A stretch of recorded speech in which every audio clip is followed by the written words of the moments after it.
महाराष्ट्र में विधानसभा चुनाव का दौर खत्म हो चुका है और इसके बाद एग्जिट पोल का दौर जारी है। इस एग्जिट पोल में एक एक कर कई सारे आंकड़े सामने आ रहे हैं। अब जो आंकड़े सामने आए हैं वो वोट शेयर को लेकर आया है और ये आंकड़े जारी किए हैं सीएसडीएस ने। लोक नीति सीएसडीएस है जिसने बताया है कि कितनी फीसदी वोट शेयर किस गठबंधन को मिलने वाली है। उसने कुछ सैंपल साइज भी शेयर किया है जिसकी जानकारी आपको बताएंगे और इस हिसाब से अंदाजा भी आपको लग जाएगा कि महाराष्ट्र की सत्ता पर किसकी वापसी हो रही है। इसके साथ कुछ ऐसे भी एग्जिट पोल हैं जिसमें सीटों के आंकड़े भी बताए गए हैं।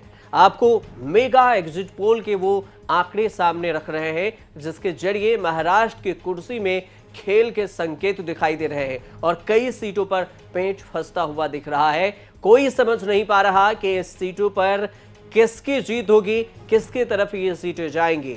सबसे पहले शुरू करते हैं लोक नीति सीएसडीएस के वोट शेयर से। सीएसडीएस ने जो वोट शेयर जारी किया है उसमें बताया है साफ तौर पर कि महायुति को 43% वोट शेयर मिल सकता है, महाविकास आघाड़ी को 39% और अन्य के खातों में 18% वोट शेयर जाने का अनुमान है। महाराष्ट्र की कुल 288 विधानसभा की सीटें हैं, 145 बहुमत के आंकड़े चाहिए और इस हिसाब से देखें तो इसमें यह भी जानकारी दी गई है कि मार्जिन ऑफ एरर मतलब गलतियों के चांस कितने हैं, तो ±2.5% गलती के चांस है। इसके साथ लोक नीति सीएसडीएस ने सैंपल साइज के भी डिटेल्स शेयर किए हैं कि कितने सैंपल साइज पर हमने ये जो आंकड़े आपके सामने रखे वो रखा है। उसमें है 160 लोकेशन और सैंपल साइज 3959 रखा गया। महिलाओं के बारे में बताया गया है कि 46% महिलाओं से पूछताछ के बाद ये आंकड़े आपके सामने जारी की गई है। इसके अलावे मुस्लिम से 10% और बौद्ध से 5% और अनुसूचित जाति के 11%, अनुसूचित जनजाति के 6% और शहरी लोगों से 40% जो है इसके बारे में पूछा गया और उस हिसाब से ये आंकड़े आपके सामने रखे गए हैं। ये तो हुए सीएसडीएस के आंकड़े। अब बात कर लेते हैं सीट को लेकर।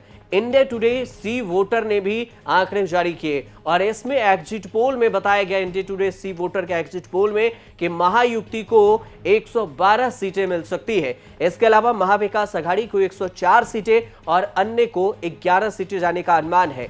61 सीटों पर कांटों की टक्कर है। समझ सकते हैं ये संख्या बहुत ही ज्यादा है क्योंकि इस पर अगर 50-50 के भी चांस बने तो 1-2 सीट से सत्ता की चाबी इधर उधर हो सकती है। इसलिए 61 सीट बहुत ही मायने रखते हैं जिसमें एग्जिट पोल में शामिल ही नहीं किया गया। कहा गया कि 61 सीटों पर कांटे की टक्कर बताई जा रही है।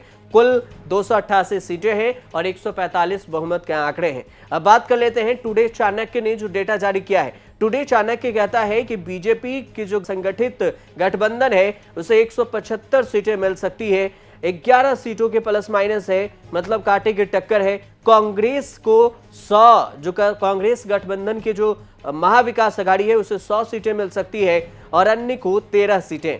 टुडे चाणक्य ने वोट प्रतिशत भी शेयर किया जिसमें बीजेपी की जो एनडीए है उसे महायुति को 45% वोट शेयर और महाविकास आघाड़ी को 39% और अदर को 16% वोट शेयर जाता हुआ दिखाया गया है। इसके अलावा जो मार्जिन ऑफ एरर है, गलतियों के चांस हैं, वो 3% प्लस माइनस हो सकते हैं।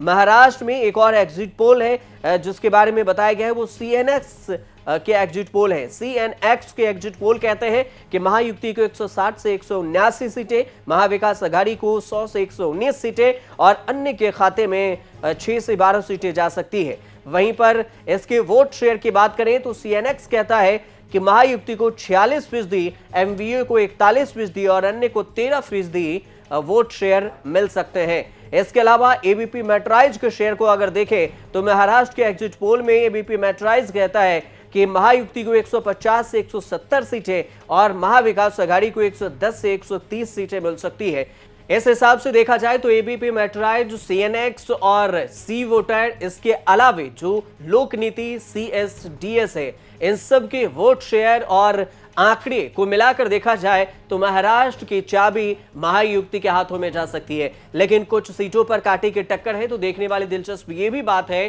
कि आखिर इन सीटों में जब फाइनल परिणाम आएंगे तो कौन यहां पर सत्ता की चाबी लेने में कामयाब होता है, कौन जीतता है और कौन हारता है। फिलहाल आप देखते रहिए न्यूज़ तक।